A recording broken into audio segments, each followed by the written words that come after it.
নমস্কার বন্ধুরা, audio story বাডি চ্যানেলে আপনাদের সবাইকে স্বাগত। আজ আমরা নিয়ে এসেছি আমাদের বিশেষ অডিও সিরিজ নিশাচর প্রতিশোধ বোসপুরি বনলতা রিসর্টের রহস্যের দ্বিতীয় পর্ব। গল্পের মূল রহস্যে প্রবেশের আগে আপনাদের কাছে বিশেষ অনুরোধ, কেমন লাগছে আমাদের গল্প? রহস্যের এই মোড় আপনাদের কেমন লাগছে তা কমেন্ট বক্সে লিখে আমাদের জানান। আপনাদের প্রতিটি মতামত আমাদের কাছে অত্যন্ত মূল্যবান। আমাদের এই প্রচেষ্টা ভালো লাগলে ভিডিওটিতে একটি লাইক দিন এবং রহস্য রোমাঞ্চ ভালোবাসেন এমন বন্ধুদের সাথে এটি শেয়ার করে দিন। নিয়মিত এই ধরনের থ্রিলার এবং রহস্যময় গল্প শুনতে এখনই অডিও স্টোরি বাডি চ্যানেলটি সাবস্ক্রাইব করে রাখুন এবং বেল আইকনটি প্রেস করতে ভুলবেন না। তাহলে আর দেরি না করে চলুন শুরু করা যাক আজকের পর্ব। প্রিয়াহীন বাড়ির দিকে তাকিয়ে বিরূপাক্ষ ভারাক্রান্ত মনে নিজের বেডরুমে না ঢুকে পাশের স্টাডি রুমে এসে চেয়ারটা টেনে বসে পড়ল। মনের মধ্যে তখন ওকে দিচ্ছে প্রিয়াঙ্গদার বলা কথাগুলো। বিরূপাক্ষ অলস হাতে টেবিলের উপরে রাখা সিগারেট বক্স থেকে একটা সিগারেট বের করে তাতে আগুন ধরে একটা জড়িয়ে টান দিয়ে চেয়ারে হেলান দিয়ে চোখ বুঝে মনে মনে বলল, এবার যে তোমার রাগ ভাঙাতে সময় লাগবে প্রিয়া, কিন্তু তুমি ছাড়া এই 7 দিন যে আমার কেমন করে কাটবে জানি না। সত্যি তো, অপরাধী ধরতে ধরতে একের পর এক কেস সলভ করতে করতে আমি যে আমার ব্যক্তিগত জীবনটাকে বড্ড অবহেলা করে ফেলেছি। বিয়ে পর প্রিয়াকে আমার অভ্যাস তো বানিয়ে ফেলেছিলাম ঠিকই, কিন্তু সে অভ্যাসে ভালোবাসার বড্ড অভাব রেখে দিয়েছিলাম। আমি এইভাবেই প্রিয়াকে আমার ধরাছোঁয়ার বাইরে যেতে দেব না। এইসব কথা মনে করে অজান্তেই চোখ দুটো জ্বালা জ্বালা করে উঠে ওর।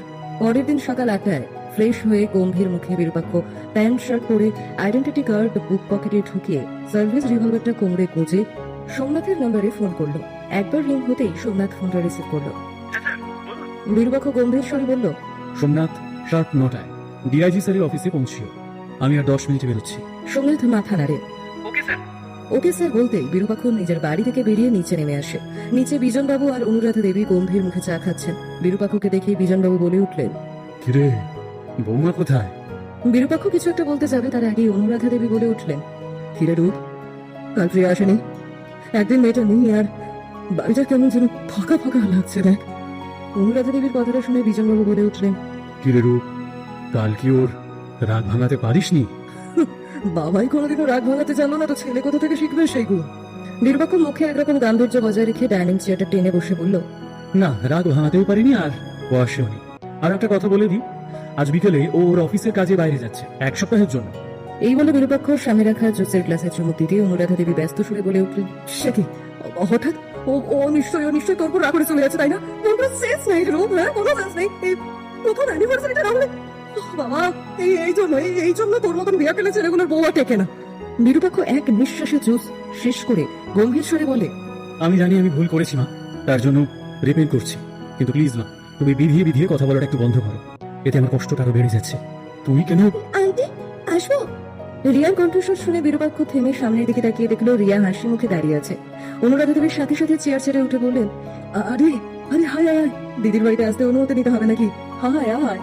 রিয়া অনুরাধা দেবীর কাছে এসে বলল, না মানে আন্টি, দিদি আমাকে ওর কিছু জিনিস নিতে পাঠালো, আজ তো বাইরে যাচ্ছে তাই আর কি। এই কথা শুনতে বিরূপাক্ষর মুখটা যেন আরো গম্ভীর হয়ে ওঠে। অনুরাধা দেবী বলে উঠলেন, হ্যাঁ রে, তোর দিদি এখন কি করছে? বন্ধুরা, গল্প কেমন লাগছে? ভালো লাগলে ঝটপট একটি লাইক দিন এবং প্রিয়জনদের সাথে শেয়ার করুন। আর অডিও স্টোরি বাড়িতে আপনি নতুন হলে অবশ্যই সাবস্ক্রাইব করে রাখুন এমন আরও গল্প শোনার জন্য। চলুন পরেরটুকু শোনা যাক। দিদি তো ব্রেকফাস্ট করছে, একটু পরে অফিসের জন্য বেরোবে। অনুরাধা দেবী আরো কিছু বলতে যাবে তার আগে বিরূপাক্ষ গম্ভীর স্বরে বলল, যাও, তুমি তোমার উপরে যাও, তোমার দিদি যা যা নিতে বলেছেন নিয়ে চলে যাও। বিরূপাক্ষ কণ্ঠে গাম্ভীর্য ও গম্ভীর মুখখানা দেখে রিয়া অনুরাধা দেবীর কানে কানে ফিসফিস করে বলল, এদের দুজনের এই প্রবলেম, দুজনের থেকে আলাদা থাকতেও পারবে না, আবার একসাথে থাকতেও পারবে না। এই কথা শুনে অনুরাধা দেবী মুচকি হেসে ফিসফিস করে বললেন, হ্যাঁ তা ঠিক, তবে এরা আলাদা হলেও আবার এই পরিবেশ, প্রকৃতি, পরিস্থিতি, ভগবান এদের এক করার রাস্তা কিন্তু ঠিক খুঁজে বের করবে। তাই চাপ নিস না। রিনাকেও বলিস অত চিন্তা না করতে, স্বামী স্ত্রীর মধ্যে এরকম একটু আধটু মান অভিমান চলতেই থাকে। বন্ধুরা, গল্প কেমন লাগছে? ভালো লাগলে ঝটপট একটি লাইক দিন এবং প্রিয়জনদের সাথে শেয়ার করুন। আর অডিও স্টোরি বাড়িতে আপনি নতুন হলে অবশ্যই সাবস্ক্রাইব করে রাখুন এমন আরও গল্প শোনার জন্য। চলুন পরেরটুকু শোনা যাক। অনুরাধা দেবী আর রিয়াকে গজগজ করতে দেখে বিরূপাক্ষ ওদের দিকে বেশ রাগী চোখে তাকালো। অনুরাধা দেবী আর চোখে বিরূপাক্ষের দিকে তাকাতেই অনুরাধা দেবী রিয়ার কানে ফিসফিস করে বলল, গ্রুপের মুখখানা একবার দেখ, রাগে মনে হচ্ছে এক্ষুনি পেটে যাবে। যা যা যা উপরে যা, প্রিয়ার যা লাগে সেগুলো নিয়ে যা। রূপ বেরিয়েছ, তারপর আমি তোদের বাড়িতে একবার যাবো। রিয়া সপ্রতিভ হাসি হেসে গলা ছেড়ে বিরূপাক্ষর দিকে তাকিয়ে বলল, ওকে, আমি দিদির জিনিসগুলো নিয়ে আসছি তাহলে। এই বলে রিয়া ছুটে উপরে চলে গেল। রিয়া চলে যেতেই বিরূপাক্ষ চেয়ার ছেড়ে উঠে ঘড়ির দিকে তাকিয়ে বলল, মা, আমি এলাম বুঝলে, একবার ডিসিপি স্যারের কাছে যেতে হবে। অনুরাধা দেবী ভ্রু কোচকে বলল, ওমা, ব্রেকফাস্টটা ঠিক মতন করে যা, শুধু একটু জুস খেলে হবে নাকি? কাল তো মনে হয় সারা রাত কিছু খাসনি। বিরূপাক্ষ মাথা নেড়ে অনিচ্ছার সুরে বলল, না, আর কিছু খাবো না, খেতে ভালো লাগছে না। বিজনবাবু পাশ থেকে বলে উঠলেন, শুধু কড়া কড়া কফি খেয়ে খেয়ে কেমন খিদে মেরে ফেলেছিস দেখ রূপ। অনুরাধা দেবী তীর্যক সুরে বললেন, সে তুমিও যেমন কড়া কড়া চা বারবার খেয়ে আমাকে মেরে ফেলেছো। বন্ধুরা, গল্প কেমন লাগছে? ভালো লাগলে ঝটপট একটি লাইক দিন এবং প্রিয়জনদের সাথে শেয়ার করুন। আর অডিও স্টোরি বাড়িতে আপনি নতুন হলে অবশ্যই সাবস্ক্রাইব করে রাখুন এমন আরও গল্প শোনার জন্য। চলুন পরেরটুকু শোনা যাক। অনুরাধা দেবীর কথায় বিজনবাবু অপ্রস্তুত হয়ে পড়েন। অনু, তুই তো দেখছি ছেলের সাথে সাথে আমাকেও সমান তালে বকা দিচ্ছ। কে কাকে বকা দিচ্ছে আঙ্কেল? হঠাৎই ধূমকেতুর মতন উদীয়মান মনমনের কণ্ঠস্বর শুনে বিজনবাবু থমকে যান। বিরূপাক্ষ সামনে তাকিয়ে মুখে হালকা হাসি এনে বলল, আরে আরে তুই, আয় আয় আয়, কি ব্যাপার, এতদিন পর মনে পড়লো তাহলে? বন্ধুরা, গল্প কেমন লাগছে? ভালো লাগলে ঝটপট একটি লাইক দিন এবং প্রিয়জনদের সাথে শেয়ার করুন। আর অডিও স্টোরি বাড়িতে আপনি নতুন হলে অবশ্যই সাবস্ক্রাইব করে রাখুন এমন আরও গল্প শোনার জন্য। চলুন পরেরটুকু শোনা যাক। মনমন হেসে বিরূপাক্ষর দিকে এগিয়ে এসে বলল, অনেকদিন ধরেই আসবো আসবো ভাবছিলাম রে, কিন্তু আশা হয়ে উঠছিল না। তুই যা ব্যস্ত, বাড়িতেই তো থাকিস না, তাই এই সাত সকালে ব্রেকফাস্টের সময় একেবারে এসে আনা দিলাম। ভাবলাম তোর সাথে দেখাও হয়ে যাবে, আবার আন্টির হাতের খাবারটাও খাওয়া হয়ে যাবে। অনুরাধা দেবী হেসে বলল, সেই দেখা তো শুধু রূপের সাথেই করতে আসিস তুই এখানে, আমরা তো যেন থাকি না। মনমন হালকা হেসে অনুরাধা দেবীকে জড়িয়ে ধরে বলল, তোমাদের সাথেও দেখা করতে আসি না আন্টি, আসলে একদম সময় পাচ্ছিলাম না গো, আজ একটা বিশেষ কাজে রূপের কাছে এসেছি। বিরূপাক্ষ ভ্রু কুঁচকে বলল, কি কাজ? মনমন কিছু বলতে যাবে তার আগে অনুরাধা দেবী মনকে চুপ করিয়ে জোরপূর্বক চেয়ারে বসিয়ে প্লেট সোজা করতে করতে বললেন, আগে খাবি, তারপর কথা হবে। না না আন্টি, একটা খুব দরকারি কাজ আছে, রূপ তো চলে যাবে, তাই আগে সেটা বলেন। বিরূপাক্ষ মাথা নেড়ে বলল, ঠিক আছে মন, তুই খেয়ে নে, আমি বাইরে ওয়েট করছি। বন্ধুরা, গল্প কেমন লাগছে? ভালো লাগলে ঝটপট একটি লাইক দিন এবং প্রিয়জনদের সাথে শেয়ার করুন। আর অডিও স্টোরি বাড়িতে আপনি নতুন হলে অবশ্যই সাবস্ক্রাইব করে রাখুন এমন আরও গল্প শোনার জন্য। চলুন পরেরটুকু শোনা যাক। মনমন মাথা নেড়ে বলল, ওকে ওকে। এই বলে মনমন বাড়ির এদিক ওদিক তাকিয়ে প্রিয়াঙ্কদাকে দেখতে না পেয়ে বলল, আন্টি প্রিয়া কোথায়? বিরূপাক্ষ গম্ভীর স্বরে বলল, ও এখানে নেই, ওর বাবার বাড়িতে গেছে। এই কথা শুনে মনমন ভাবলো, বাহ, ভালো দিনে এসেছে তো, প্রিয়া নেই, তাহলে অন্তত কিছুক্ষণ রূপের সাথে একটু ভালো করে কথা বলতে পারবো। এর মধ্যে উপর থেকে রিয়া একটা ছোট ব্যাগ নিয়ে নেমে এলো। রিয়া নিচে নেমে এসে মনমনকে দেখে একটু অবাক হয়। কিছুক্ষণ মনমনের দিকে তাকিয়ে মনে মনে বলল, ও বাবা, এই বাড়ি থেকে দিদি কম, আর এই মনমন্দি অন। এই রে, দিদি তো এমনি খেতে লাল হয়ে আছে, তার উপরে মন্দিকে দেখলে আর তো রক্ষে নেই, চিজুর আছে, দুঃখ আছে কপালে। রিয়া নিজের কৌতূহল মনে চেপে অনুরাধা দেবীর দিকে তাকিয়ে বলল, আমি এলাম আন্টি। অনুরাধা দেবী ভ্রু কুঁচকে, সে কি খেয়ে যা।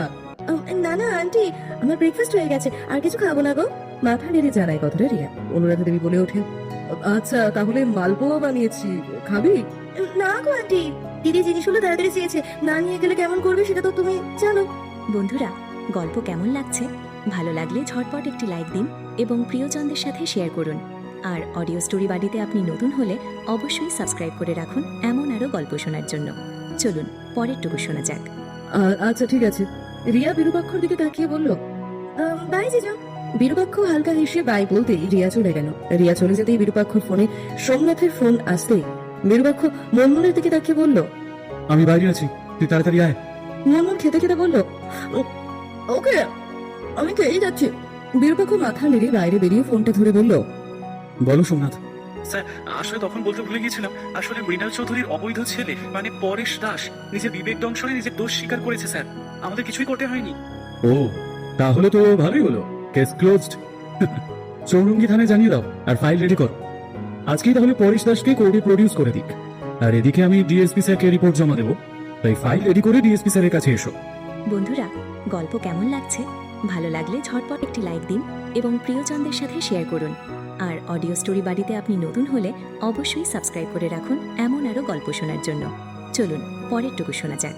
সোনা বলল, হ্যাঁ করছি, ফাইল রেডি করে আমি বেরোচ্ছি। বিরূপাক্ষ ওকে বলে ফোনটা কেটে একটা দীর্ঘশ্বাস ছেড়ে বলল, হ্যাঁ বিবেক দংশন, এর থেকে যন্ত্রণাময় জিনিস হয়তো কিছুই হয় না। নিজের মন যখন নিজেকে দোষ দেয় তখন ভেতরে যে কি অস্থিরতা তৈরি হয় সেটা আমার থেকে ভালো কেউ জানে না।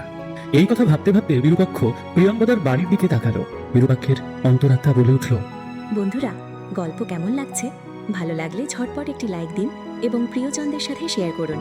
আর অডিও স্টোরি বাড়িতে আপনি নতুন হলে অবশ্যই সাবস্ক্রাইব করে রাখুন এমন আরও গল্প শোনার জন্য। চলুন পরেরটুকু শোনা যাক। তোমাকে ছাড়া তো কয়েক ঘন্টাই কাটাতে পারছি না। 7টা দিন কি করে কি করবো কে জানে। তুমি কোথায় যাচ্ছ সেই খবরটা তোমাকে জানতে হবে। কে বলবে? সামনেও দেবজানি ওরা জানবে নিশ্চয়ই, কিন্তু তুমি নিশ্চয়ই আমাকে কোনো কিছু বলতে বারণ করেছো। তাহলে কার কাছে জানবো? হঠাৎই কাঁধে একটা স্পর্শে বিরূপাক্ষ পেছন ঘুরে দাঁড়ালো। মুনমুনকে দেখে কণ্ঠস্বর স্বাভাবিক করে বলল, কিরে ব্রেকফাস্ট হয়ে গেল? মুনমুন মাথা নেড়ে বলল, হয়ে গেল, আসলে তোর সাথে একটা দরকারি কথা ছিল। তো এই বলে মুনমুন বিরূপাক্ষের নিরাশ চোখের দিকে তাকিয়ে বলল, কি রে, কি হয়েছে? প্রিয়ার সাথে কিছু হয়েছে কি? বিরূপাক্ষ ঘাড় নেড়ে বলল, কই না তো। তুই বল, তুই কি দরকারি কথা বলবি বলছিলি? বন্ধুরা, গল্প কেমন লাগছে? ভালো লাগলে ঝটপট একটি লাইক দিন এবং প্রিয়জনদের সাথে শেয়ার করুন। আর অডিও স্টোরি বাড়িতে আপনি নতুন হলে অবশ্যই সাবস্ক্রাইব করে রাখুন এমন আরও গল্প শোনার জন্য। চলুন পরেরটুকু শোনা যাক। মুনমুন বলল, দরকার মানে মানে আমার বন্ধুর একটা প্রবলেম হয়েছে। এই শহরে নামকরা ব্যবসায়ী অবনী তালুকদারের ছেলে সঞ্জয় তালুকদার, তুই চিনিস হয়তো। তার বোন সৃঞ্জনী আমার বন্ধু। ওর দাদা মানে সঞ্জয় তালুকদারকে ওই 3-4 দিন ধরে পাওয়া যাচ্ছে না, খুব অদ্ভুত ভাবে মিসিং। কাউকে কিছু না বলে নিজের গাড়ি করে উনি কোথাও একটা চলে গেছে, কোনটাও সুইচ অফ। ওনার চেনা জানা বন্ধু আত্মীয় স্বজন মানে উনি যেতে পারেন এমন সমস্ত জায়গাতেই খোঁজ করা হয়েছে, কিন্তু উনি কোথাও নেই। স্থানীয় পুলিশরাও কোনো সন্ধান পাননি, মানে লোকটা জাস্ট ডুবে গেছেন। আর কি অদ্ভুত জিনিস জানিস, ওনার বাড়ির থেকে দুটো অদ্ভুত চিরকুট পাওয়া গেছে। এই দেখ। বন্ধুরা, গল্প কেমন লাগছে? ভালো লাগলে ঝটপট একটি লাইক দিন এবং প্রিয়জনদের সাথে শেয়ার করুন। আর অডিও স্টোরি বাড়িতে আপনি নতুন হলে অবশ্যই সাবস্ক্রাইব করে রাখুন এমন আরও গল্প শোনার জন্য। চলুন পরেরটুকু শোনা যাক। এই বলে মুনমুন দ্রুত নিজের ফোন বের করে ইমেজ অ্যাপ্লিকেশন অন করে বিরূপাক্ষের হাতে দিয়ে বলল, এই দেখ। বিরূপাক্ষ দেখল প্রথম চিরকুটে লেখা, মনে রবে কিনা রবে আমারে, সে আমার মনে নাই, ক্ষণে ক্ষণে আসি তব দুয়ারে, অকারণে গান গাই। রবীন্দ্রনাথ ঠাকুর। বিরূপাক্ষ ফোনের স্ক্রিনে দ্বিতীয় ছবিটা উল্টে দেখল, তাতে লেখা, পুরানো সেই দিনের কথা ভুলবি কিরে হায়, ও সেই চোখে দেখা প্রাণের কথা সে কি ভোলা যায়। রবীন্দ্রনাথ ঠাকুর। বিরূপাক্ষ গম্ভীর মুখে বলল, এসব তো রবীন্দ্রসঙ্গীত, এইসবের সাথে তোর বন্ধুর দাদার নিখোঁজের কি সম্পর্ক? দেখ হয়তো পারিবারিক অশান্তির কারণে কোথাও চলে গেছেন। মুনমুন মাথা নেড়ে বলল, না রে না, ওইসব কিছুই হয়নি, কোনো ঝামেলা হয়নি, সবকিছু নর্মাল ছিল। সৃঞ্জনের বৌদি শুধু বলেছে যে এই দুটো চিরকুট ওনার বাড়িতে আসার পর সঞ্জয় তালুকদার কেমন যেন অন্যমনস্ক হয়ে গিয়েছিলেন, বারবার চিরকুটগুলো পড়তেন। আর আর আর এই চিরকুটগুলো পড়ে উনি কেমন যেন ভয় পেতেন। বন্ধুরা, গল্প কেমন লাগছে? ভালো লাগলে ঝটপট একটি লাইক দিন এবং প্রিয়জনদের সাথে শেয়ার করুন। আর অডিও স্টোরি বাড়িতে আপনি নতুন হলে অবশ্যই সাবস্ক্রাইব করে রাখুন এমন আরও গল্প শোনার জন্য। চলুন পরেরটুকু শোনা যাক। বিরূপাক্ষের কপালে চিন্তার ভাঁজ দেখা যায়। বিরূপাক্ষ মনে মনে বলে, সামনেই 25শে বৈশাখ, এই জন্য কেউ মজা করছে হয়তো। আচ্ছা, এই গানগুলো কি কোনো বার্তা? কি রে রূপ, কি ভাবছিস? দেখ, আমি বাবাকে বলেছি কথাটা, তোকেও বললাম। দেখ না, কিছু যদি করতে পারিস, তেমন হলে ওই লোকাল থানার অফিসারদের একটু চাপ দিতে তো পারবি অন্তত। তুই আর বাবা মিলে চাপ দিলে আই এম শিওর পুলিশ তৎপর হবে। সৃঞ্জনের বৌদি না খুব খারাপ অবস্থায় চলে গেছে রে, একটা ছোট মেয়েও তো আছে আসলে। বন্ধুরা, গল্প কেমন লাগছে? ভালো লাগলে ঝটপট একটি লাইক দিন এবং প্রিয়জনদের সাথে শেয়ার করুন। আর অডিও স্টোরি বাড়িতে আপনি নতুন হলে অবশ্যই সাবস্ক্রাইব করে রাখুন এমন আরও গল্প শোনার জন্য। চলুন পরেরটুকু শোনা যাক। বিরূপাক্ষ চিন্তিত মুখে মাথা নেড়ে বলল, আচ্ছা, এই সঞ্জয় তালুকদারের বয়স কত হবে? ওই ধর 39-40 হবে। বিরূপাক্ষ মনে মনে একটা কিছু ভেবে বলল, ওকে, আমি দেখছি। তা ওনার বাড়ি কোথায়? বালিগঞ্জ। ঠিক আছে, আমি দেখছি। আচ্ছা শোন, আমাকে চিরকুটের ছবিগুলো একটু পাঠিয়ে দিত। শিওর। মুনমুন মাথা নেড়ে চিরকুটের ছবিগুলো সেন্ড করলো। বিরূপাক্ষ ভ্রু কুঁচকে গভীর দৃষ্টিতে তাকিয়ে থাকে ছবিগুলোর দিকে। ব্রেকফাস্ট শেষ করে প্রিয়াঙ্গদা টেবিল ছেড়ে উঠল। মুখটা ভার, গম্ভীর। রীনা দেবী মেয়ের মনের অবস্থা বেশ ভালোই বুঝতে পারছেন, তাই ওকে আর ঘাটাননি। প্রিয়াঙ্গদা কাঁধে ব্যাগ আর হাতে হেলমেট নিয়ে রীনা দেবীর দিকে তাকিয়ে বলল, আমি এলাম না। রীনা দেবী মাথা নেড়ে বললেন, বলছি কি, বিয়ের আগে এত খোলামেলা পোশাক পরতিস, সেভাবে পরতিস, কিন্তু এখন তো তুই কোনো বাড়ির বউ, অন্যদের দেখলে খারাপ ভাববে হয়তো। প্রিয়াঙ্গদা রীনা দেবীর কথায় কর্ণপাত না করে নিষ্পৃহ স্বরে উত্তর দিল, এলাম না। এই বলে বাড়ি থেকে বেরিয়ে সামনে বারান্দায় এগোতে যাবে, অমনি দেখলো রিয়া ব্যাগ হাতে ওর দিকে এগিয়ে আসছে। বন্ধুরা, গল্প কেমন লাগছে? ভালো লাগলে ঝটপট একটি লাইক দিন এবং প্রিয়জনদের সাথে শেয়ার করুন। আর অডিও স্টোরি বাড়িতে আপনি নতুন হলে অবশ্যই সাবস্ক্রাইব করে রাখুন এমন আরও গল্প শোনার জন্য। চলুন পরেরটুকু শোনা যাক। রিয়াকে দেখে প্রিয়া থমকে গেল। রিয়া বিস্মিত মুখে বিস্মিত হাসি এনে বলল, বাহ দিদি ভাই, তোকে তো একদম আগের মতন লাগছে। ক্রপ টপ আর কিপ্রিতে দারুণ লাগছে তো তোকে। প্রিয়ঙ্গদা গম্ভীর মুখে তাকালো ওর দিকে। যা যা আনতে বলেছিলাম এনেছিস তো সেগুলো? সব এনেছি। ওই বাড়িতে কেউ কিছু বললো নাকি? অন্য আন্টি তোর কথা জিজ্ঞেস করছিল, তবে চিচু তো কিছুই বললো না, শুধু রাগী গলায় বললো তোমার দিদি যা লাগে তুমি নিয়ে চলে যাও। প্রিয়ঙ্গদা বিরূপাক্ষের নাম শুনতেই বেশ খুঁজে গেল। আমি তোকে ওর কথা জিজ্ঞেস করেছি নাকি, যে তুই আমাকে ওর কথা বলছিস? তোর চিচুর ব্যাপারে আমার কোনো আগ্রহ নেই। এমা না না, আসলে চিচু তো কেমন নর্মাল বিহেভ করলো। এই বলে রিয়া প্রিয়ঙ্গদার থমথমে মুখের দিকে আর চোখে তাকালো। অবশ্য করবে নাই বা কেন, মন বুঝেছিল। বন্ধুরা, গল্প কেমন লাগছে? ভালো লাগলে ঝটপট একটি লাইক দিন এবং প্রিয়জনদের সাথে শেয়ার করুন। আর অডিও স্টোরি বাড়িতে আপনি নতুন হলে অবশ্যই সাবস্ক্রাইব করে রাখুন এমন আরও গল্প শোনার জন্য। চলুন পরেরটুকু শোনা যাক। কে কে কে কে ছিল? মুনমুন্দি, ওই ওই যে রে, ওই দিদিটা যে সবসময় জিজুকে ন্যাকামো করে রূপ রূপ বলে ডাকে, সে। এই কথা শুনেই প্রিয়াঙ্গদা বেশ রাগী স্বরে বলল, ও এই ব্যাপার, আমি তো এতদিন ছিলাম কই, তখন তো আসতো না। আমি ওখান থেকে চলে এলাম আর উনি চলে এলেন। তো কি করছিল মন্দি আর তোর জিজু? রিয়া মনে মনে বেশ হাসছে। তোর জিজুর ব্যাপারে নাকি ওনার কোনো আগ্রহ নেই। মন্দির নাম শুনেই তো একেবারে হিংসা প্রশ্বাস করছে সেদিকে। বন্ধুরা, গল্প কেমন লাগছে? ভালো লাগলে ঝটপট একটি লাইক দিন এবং প্রিয়জনদের সাথে শেয়ার করুন।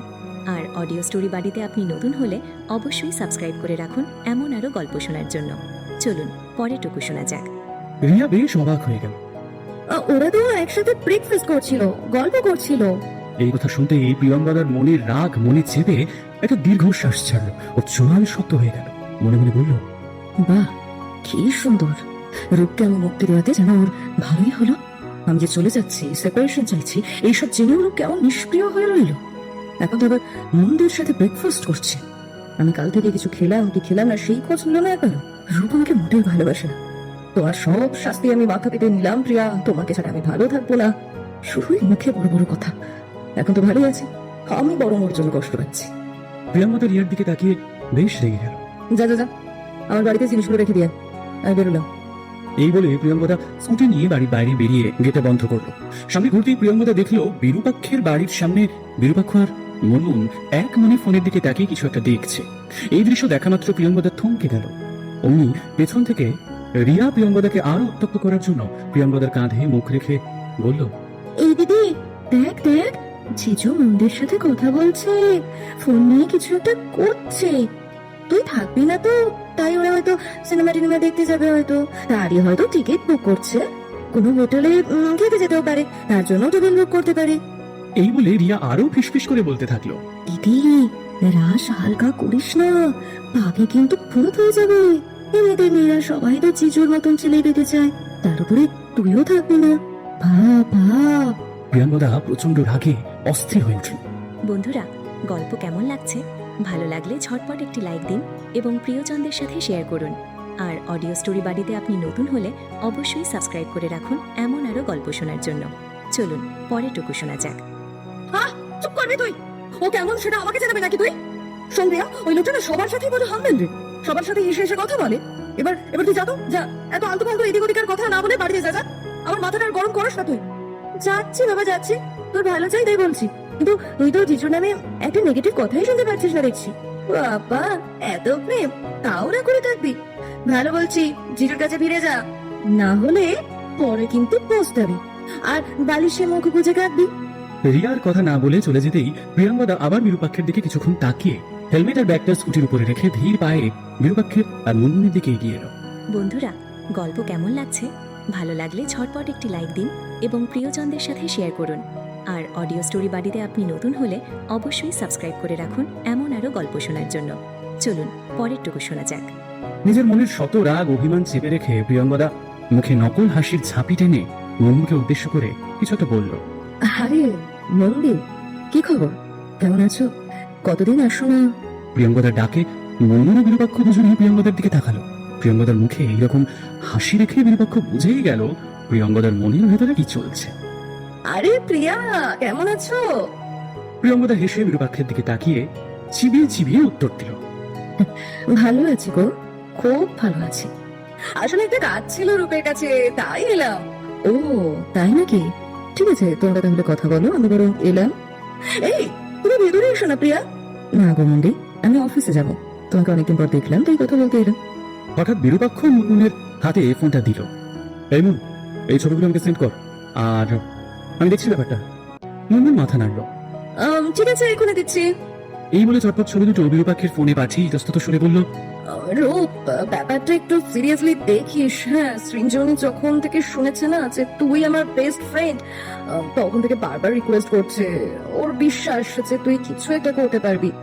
বিরূপাক্ষ ঘাড় নেড়ে উত্তর দিল, হ্যাঁ ঠিক আছে, দেখছি, চল আমি এলাম। শেষ হলো নিশাচর প্রতিশোধ বোসপুরের বনলতা রিসোর্টের রহস্যের আজকের পর্ব। কিন্তু রহস্য কি এখানেই শেষ, নাকি পর্দার আড়ালে লুকিয়ে আছে আরও ভয়ঙ্কর কোনো সত্য? তা জানতে চোখ রাখুন আমাদের পরবর্তী পর্বে। আজকের এই রোমাঞ্চকর সফর আপনাদের কেমন লাগলো তা অবশ্যই আমাদের কমেন্ট করে জানান। আপনাদের উৎসাহই আমাদের ভালো কাজ করার অনুপ্রেরণা যোগায়। যদি গল্পটি ভালো লেগে থাকে তবে একটি লাইক দিতে ভুলবেন না। আপনার রহস্যপ্রিয় বন্ধুদের সাথে ভিডিওটি শেয়ার করে দিন। আর আপনি যদি আজই অডিও স্টোরি বাড়িতে প্রথমবার এসে থাকেন তবে এখনই সাবস্ক্রাইব করে বেল আইকনটি অল করে রাখুন, যাতে পরবর্তী পর্ব আপলোড হওয়া মাত্রই আপনার কাছে নোটিফিকেশন পৌঁছে যায়। এতক্ষণ আমাদের সাথে থাকার জন্য আপনাদের অসংখ্য ধন্যবাদ। দেখা হচ্ছে খুব শীঘ্রই নতুন কোনো রহস্যের সন্ধানে। ততক্ষণ ভালো থাকুন, সুস্থ থাকুন আর শুনতে থাকুন অডিও স্টোরি বাড়ি।